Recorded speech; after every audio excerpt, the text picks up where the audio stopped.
Бул тамакка кандай ат койсок да жарашат. Балам тамак жебейт деген апалар ушул тамакты жасап берсеңиздер, тамак жебеген балдарда калтырбай жейт. Бул видеодо кантип жасоо, керектүү азыктар баарын көрсөтүп берем. Видеону акырына чейин көрүңүздөр, колдоп лайк басып каналыма катталып алыңыздар. Эң алгач макаронду 2-3 жолу сууга жууп алабыз. Караңыздарчы, макаронду биринчи сууга жууганда аябай кир суу чыкты. Ушундай темп менен эле 2-3 жолу жуасыздар, суу тазарып өңүнө чыгат. Андан кийин биз жууп алган макаронду кайнап турган сууга 1 кашык туз салып аралаштыра алабыз жакшылап. Жууп даярдап алган макаронду кайнап турган сууга салып 15 мүнөт бышырып алабыз. Андан соң 2 картошканы арчып, жуука кылып туурап даярдап алдым. Ага чейин биздин 15 мүнөткө койгон макаронубуз да бышып даяр болуп калды. Аны суудан чыгарып коебуз. Даярдап алган картошканы духовканын листине азыр түзөбүз. Ага чейин пергамент кагазын салып листке, үстүн сливочный май менен майлап, анын үстүнө картошканы видеодо көрсөтүлгөндөй кылып тизип алабыз.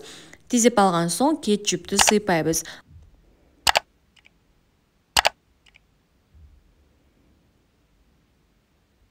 Анын үстүнө бышырып алган макаронду тизип чыгабыз.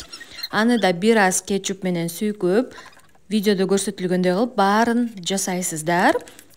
Андан кийин балдар жакшы көргөн сосисканы майдалап туурап алабыз.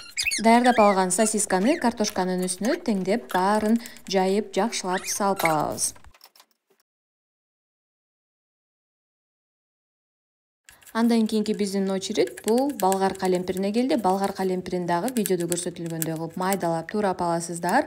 Биздин тамагыбыздын көркүн ачкан ушул болгар калемпири болот. Эгерде балдарыңыздар жебесе, бул болгар калемпирин кошпой койсоңуздар дагы болот. Андан кийин сырды дагы майдалап теркадан өткөрүп алдык. Канчалык сыр көп болсо, тамагыбыз ошончолук даамдуу сонун болот. Андыктан сырды аябастан болушунча көп кошо бериңиздер.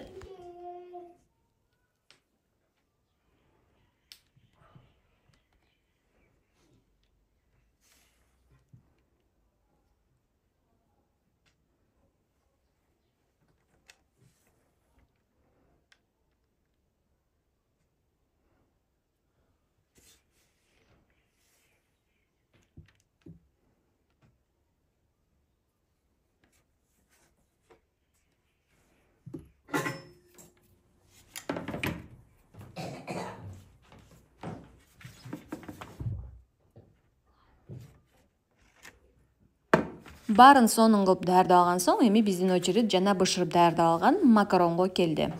Эгерде даярдаган бул тамагыңыздар эң жумшак, эң сонун даамдуу болсун десеңиздер, сиздер бул даярдап алган макаронду картошканын үстүнө кошосуздар. Эгерде сиздердин бул бышырылган макаронуңуздар хрустящий, кысыраган, эң сонун даамды берсин десеңиздер, бул видеодо көрсөтүлгөндөй картошканын четине салып 220 градуста 25 мүнөт бышырып алабыз. Тамагыңыздар даамдуу болсун. Албетте бул тамакты даярдап көрүңүздөр жана менин каналыма катталып алыңыздар.